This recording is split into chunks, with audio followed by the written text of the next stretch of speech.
લોકોની જનભાગીદારી blood donation માટે વધુને વધુ લોકો બ્લડ ડોનેશન માટે પ્રેરાય એ આશયથી ગુજરાત સરકારના આરોગ્ય અને પરિવાર કલ્યાણ વિભાગ દ્વારા પરશુરામ જયંતિ નિમિત્તે સરકારી હોસ્પિટલ થરાદ ખાતે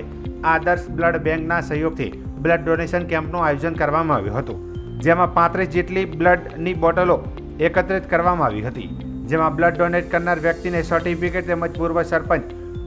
ભડવેલ કમલેશભાઈ દ્વારા પરશુરામ ભગવાનનો ફોટો આપવામાં આવ્યો હતો। આજના આ કાર્યક્રમમાં અલ્પેશભાઈ જોશી, સુરેશભાઈ જોશી, રાજુભાઈ જોશી, ખેમાભાઈ જોશી, દિનેશભાઈ જોશી, ડૉક્ટર સુરેશભાઈ જોશી, રમેશભાઈ ચૌહાણ, ખુલ્લાભાઈ જોશી, પ્રકાશભાઈ વ્યાસ, ભાખરી અમૃતભાઈ જોશી, અભેરામભાઈ જોશી, આસળ જગદીશભાઈ, વિક્રમભાઈ ગામોટ, મહેશભાઈ જોશી, બળદેવભાઈ જોશી, જનકભાઈ જોશી, વિક્રમભાઈ જોશી, ચેતનભાઈ પુરોહિત સહિત લોકોએ બહોળી સંખ્યામાં ઉપસ્થિત રહીને બ્લડ ડોનેશન કર્યું હતું। આજે તારીખ 29/4/2025 રોજ પરશુરામ જયંતિ નિમિત્તે આરોગ્ય અને પરિવાર કલ્યાણ વિભાગ ગુજરાત સરકારના પ્રેરણાથી સરકારી હોસ્પિટલ થરાદ ખાતે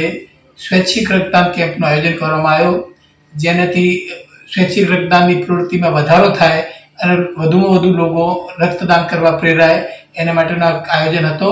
જેમાં 30 જેવી લોહીની બોટલો જમા કરાવેલ અને અમે એને માટે જે લોકોએ લોહી આપ્યું એમનો આભાર માનીએ છીએ અને આશા રાખીએ કે નિરંતર આવા કેમ્પો થતા રહેશે અને લોકો જનભાગીદારીથી અમને લોહી આપી અને અમારો મનોબળ